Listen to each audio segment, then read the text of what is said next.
OnePlus 15 really best flagship mobile பிரிச்சு மேய போறோம். ஃபர்ஸ்ட் பாக்ஸ் கண்டென்ட் ஆல்ரெடி எல்லாரும் பார்த்திருப்பீங்க. இருந்தாலும் என்ன இருக்குங்கிறத நான் காமிச்சிடுறேன். ஓபன் பண்ணா வழக்கமா இருக்கிற மாதிரி நெவர் செட்டில்.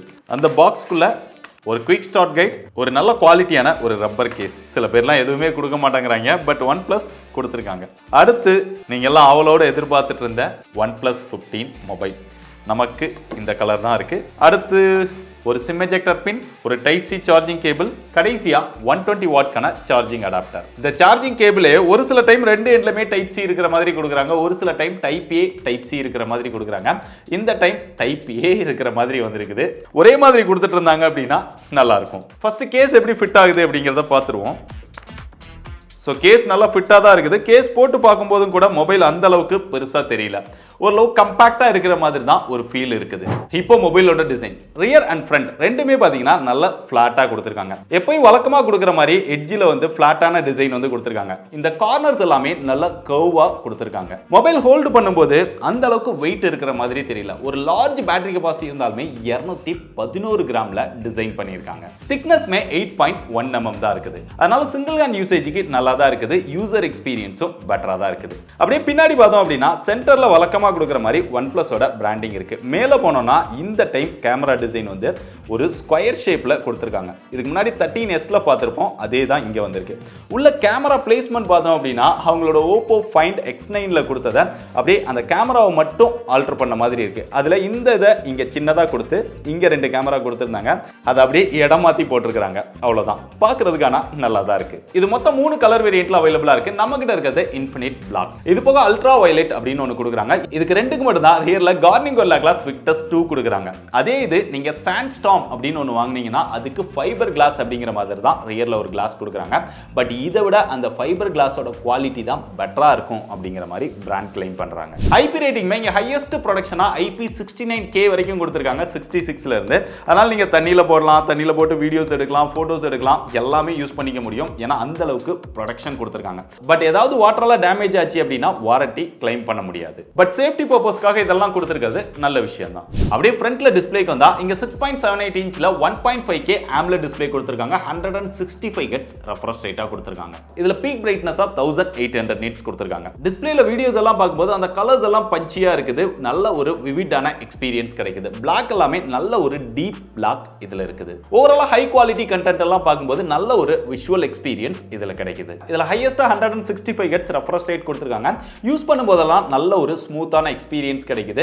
நம்ம சோஷியல் மீடியா ஸ்க்ரோல் பண்ணும்போதும் சரி, கேம் பிளே பண்ணும்போதும் நல்ல ஒரு ஸ்மூத்தான எக்ஸ்பீரியன்ஸ் இருக்குது. ஆனா இதுல காட்டுறது நம்ம பெரும்பாலும் 120 Hz அப்படின்னு காமிச்சாலுமே மத்த மொபைல்ஸ்ல இருக்கிற 120 Hz கம்பேர் பண்ணும்போது இதோட ஸ்மூத்னஸ் வந்து நல்ல பெட்டராவே தெரியுது. லாஸ்ட் டைமோட இந்த டிஸ்ப்ளே எல்லாமே பெட்டரா கொடுத்திருந்த மாதிரி தெரிஞ்சாலுமே இவங்களுடைய OnePlus 7 Proல இருந்து பாத்தீங்கன்னா Quad HD டிஸ்ப்ளே தான் கொடுத்துட்டு இருந்தாங்க, 2K டிஸ்ப்ளே கொடுத்துட்டு இருந்தாங்க. ஆனா இந்த டைம் என்னவோ டவுன் கிரேட் பண்ணி 1.5K டிஸ்ப்ளேவா கொடுத்திருக்காங்க. இது ஒரு பெரிய டவுன் கிரேட் தான். இங்க டிஸ்ப்ளேக்குமே ப்ரொடக்ஷனா கார்னிங் கோரில்லா கிளாஸ் விக்டஸ் 2 கொடுத்திருக்காங்க. அது போக உங்களுக்கு மேலேயே ஸ்கிரீன் ப்ரொடெக்டரும் விட்டியே கொடுத்துறாங்க. நல்ல விஷயம் தான். அடுத்ததுல ஹைலைட்டே இதோட பெர்ஃபார்மன்ஸ் தான். பெர்ஃபார்மன்ஸ் பொறுத்தவரை வழக்கமா கொடுக்குற மாதிரி லேட்டஸ்டான Snapdragonோட 8 Elite 5 ப்ராசஸர் கொடுத்திருக்காங்க. இதோட ஆண்ட்ராய்டு ஸ்கோர் பாத்தீங்க அப்படின்னா உங்களவே ஷாக் ஆக வைக்கும். கிட்டத்தட்ட 40 லட்சம் 4 மில்லியன் கிட்ட வந்துச்சு. அது போக CPU throttle டெஸ்ட்மே மல்டிபிள் டைமிங்ல மல்டிபிள் டைம் டெஸ்ட் பண்ணி பார்த்தோம். எதுலயுமே throttle இஷ்யூ இல்ல. மேக்ஸிமமா 75-80% வரைக்கும் இதோட பெர்ஃபார்மன்ஸை யூஸ் பண்ணுது. RAM டைப்மே LPDDR5X Ultra Plus use பண்ணிருக்காங்க. UFS 4.1க்கான சப்போர்ட் கொடுத்திருக்காங்க. கேமிங்கை பொறுத்தவரைக்கும் BGMI, Genshin Impact இதெல்லாமே ப்ளே பண்ணி பார்த்தோம். நல்ல ஸ்மூத்தா எந்த ஒரு ஃப்ரேம் டிராப்போ லாகோ இல்லாம நல்லாவே ப்ளே பண்ணிக்க முடியுது.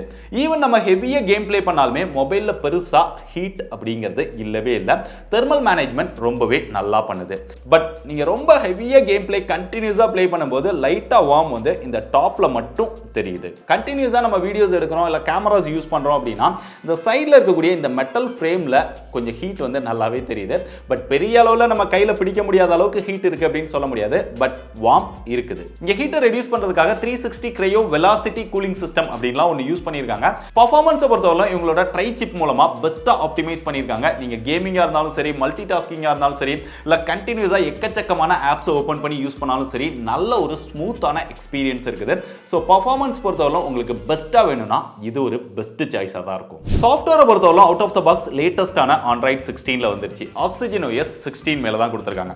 பட் ஆக்சிஜன் OS 15க்கும் இங்கே 16க்கும் ஏதாவது அப்கிரேட் ஆயிருக்கா அப்படின்னு பார்த்தா பெரிய அளவுலலாம் அப்கிரேட் கிடையாது. மைனரான சின்ன சின்ன விஷயங்கள் மட்டும் தான் சேஞ்ச் பண்ணியிருக்காங்க. பட் ஒரு சில விஷயங்கள் பார்த்தீங்க அப்படின்னா iOSல இருந்து காப்பி அடிச்சிருக்காங்க. அந்த அனிமேஷன்ஸ், ஆப்போட ஐகான்ஸ் இதெல்லாமே அங்கேருந்து காப்பி அடிச்சு வச்சிருக்காங்க. மற்றபடி யூஸ் பண்ணுறதுக்கு எப்பயும் போல ஒரு கிளீனான UI எக்ஸ்பீரியன்ஸ் இருக்குது. சாஃப்ட்வேர் அப்டேட்டை பொறுத்தவரைக்கும் 4 OS அப்டேட் 6 வருஷத்துக்கான செக்யூரிட்டி பேட்ச் அப்டேட் கொடுப்போம் அப்படிங்கிறத பிராண்ட் அஃபீஷியலாக கன்ஃபார்ம் பண்ணியிருக்காங்க.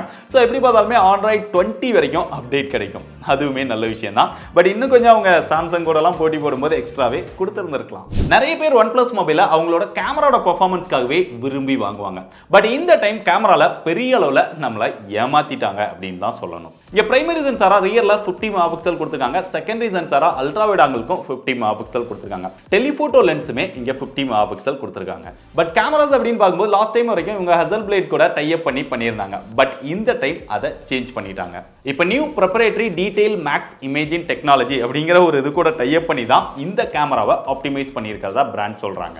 டெக்னாலஜி மட்டும் மாறல, கேமராவுமே லாஸ்ட் டைமை விட டவுன் கிரேட் தான். பிரைமரி கேமரால நல்ல லைட்டிங் கண்டிஷன்ஸ்ல எடுக்கும்போது போட்டோஸ்ல டீடைல் எல்லாமே நல்லா இருக்குது. கலர்ஸ் இதெல்லாமே நேச்சுரலா எடுத்து தருது. பட் எக்ஸ்போஷரை அந்த அளவுக்கு பெட்டரா ஹேண்டில் பண்ணல.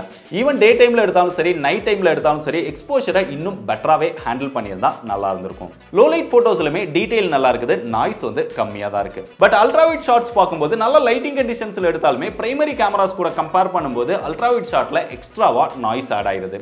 டீடைலுமே கொஞ்சம் கம்மியா தான் இருக்கு. அல்ட்ரா வைட் ஷாட்ஸ் எல்லாமே கொஞ்சம் ஆவரேஜா தான் இருக்குது. டெலிஃபோட்டோஸ் பொறுத்தவரை பிளர் எஃபெக்ட் எல்லாமே நல்லா இருக்குது. சப்ஜெக்ட் அப்புறம் பேக்ரவுண்ட் ரெண்டுமே நல்லா செப்பரேட் பண்ணி காமிக்குது. எட்ஜ் டிடெக்ஷன் எல்லாமே ரொம்பவே பெர்ஃபெக்ட்டா இருக்கு. இங்க 3.5x வரைக்கும் ஆப்டிகல் ஜூம் கொடுத்திருக்காங்க. 7x வரைக்கும் ஹைபிரிட் ஜூம் கொடுத்திருக்காங்க.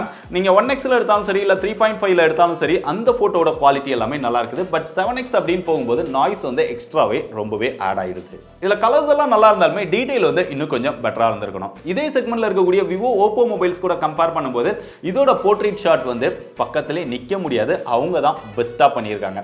சோ அப்படி கம்பேர் பண்ணும்போது OnePlus இன்னுமே பெட்டர் பண்ணணும். இதுல வீடியோஸ் அப்படின்னு பார்க்கும்போது ரியல்ல மேக்ஸிமமா 8K 30 fps நம்மளால வீடியோஸ் வந்து எடுத்துக்க முடியும். பட் 8K எல்லாம் யாரும் எடுக்கிறீங்களா அப்படின்னு தெரியல.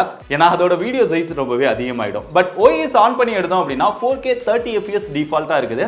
பட் 4K 60 fpsல OIS சப்போர்ட் பண்ணுது. ஆனா 4K 120 fps ஆப்ஷன் கொடுத்திருக்காங்க. OIS அதுக்கு சப்போர்ட் பண்ணல. OIS ஆன் பண்ணி நல்ல லைட்டிங் கண்டிஷன்ஸ்ல வீடியோஸ் எடுக்கும்போது நல்ல குவாலிட்டியா நம்மளால வீடியோஸ் வந்து எடுத்துக்க முடியுது.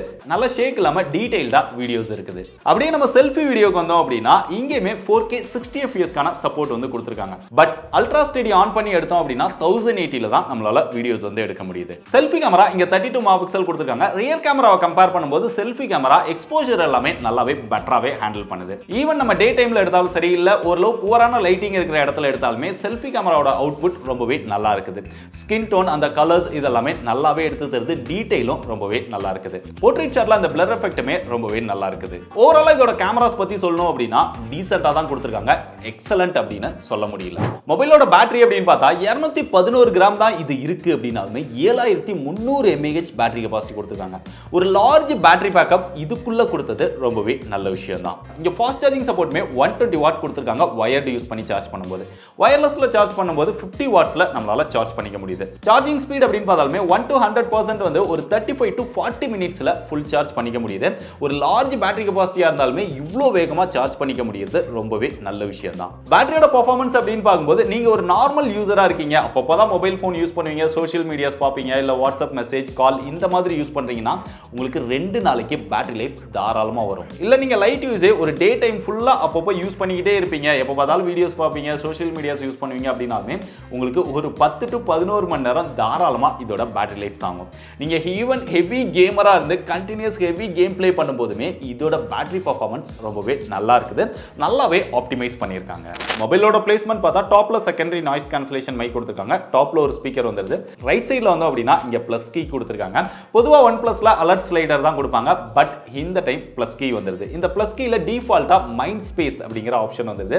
இல்ல அதை நீங்க கஸ்டமைஸ் பண்ணி உங்களுக்கு தேவையான ஆப்ஷன்ஸை யூஸ் பண்ணணும் அப்படின்னாலுமே நிறைய ஆப்ஷன்ஸ் கொடுத்திருக்காங்க. எதை வேணாலும் நீங்க கஸ்டமைஸ் பண்ணி வச்சுக்க முடியும். நல்ல விஷயம் தான். அதுபோக இங்க பாட்டம்ல வந்தோம் அப்படின்னா சிம் ஸ்லாட் அதை ஓபன் பண்ணோம் அப்படின்னா 2 சிம் மட்டும் தான் போட முடியும். 2 சிம்மே 5G சப்போர்ட் பண்ணும். பக்கத்துல ஒரு மைக் கொடுத்திருக்காங்க. டைப் சி சார்ஜிங் போர்ட் வந்துருது. பாட்டம்ல ஒரு ஸ்பீக்கர் வந்துருது. சவுண்ட் எக்ஸ்பீரியன்ஸ் எல்லாம் நல்லா லவுடா கிளியரா இருக்குது. எக்ஸ்பீரியன்ஸ் நல்லா இருக்குது மியூசிக் கேட்கும்போது கூட. ரைட் சைடில் வந்தால் வால்யூம் அப் டவுன் பட்டன் வந்துருது. கீழே பவர் பட்டன் வந்துருது. இங்கே ஃபிங்கர் பிரிண்ட் சென்சார் பார்த்தோம் அப்படின்னா பொதுவாக இப்போ ரீசெண்டாக வரக்கூடிய நிறைய மொபைல்ஸில் வந்து ரொம்ப கீழே அந்த ஃபிங்கர் பிரிண்ட் சென்சார் கொடுத்துருப்பாங்க. பட் இதில் கொஞ்சம் மேலே ஏற்றியே கொடுத்துருக்காங்க. அதனால யூசர் எக்ஸ்பீரியன்ஸ் வந்து இதில் பெட்டராகவே இருக்குது. அதுவுமே நல்லா ஃபாஸ்ட்டாக அக்யூரேட்டாக இருக்குது. ஸோ ஃபைனலாக இந்த மொபைலை வாங்கலாமா வேண்டாமா அப்படின்னு கேட்டிங்கன்னா இந்த செக்மெண்ட்டில் உங்களுக்கு ஒரு டாப் நாச் பர்ஃபார்மன்ஸோட ஒரு எக்ஸலண்டான பேட்டரி லைஃப் இருக்கக்கூடிய மொபைல், ஒரு நல்ல பில் குவாலிட்டியோட ஒரு சூப்பரான டிசைனோட வேணும்னு நினச்சிங்கன்னா இந்த மொபைல் உங்களுக்கு பெஸ்ட் சாய்ஸாக இருக்கும். அதே நேரத்தில் எனக்கு கேமரா வந்து ரொம்ப எக்ஸலண்ட்டாக இருக்கணும், டிஸ்பிளேயுமே ஒரு எக்ஸலண்டான டிஸ்பிளே வேணும்னு நினச்சிங்கன்னா உங்களுக்கு இந்த மொபைல் பிடிக்காது. இதை தவிர்த்து நிறைய ஆல்டர்னேட் சாய்ஸஸ் இருக்கு, நீங்க அதை செக் பண்ணி பாருங்க.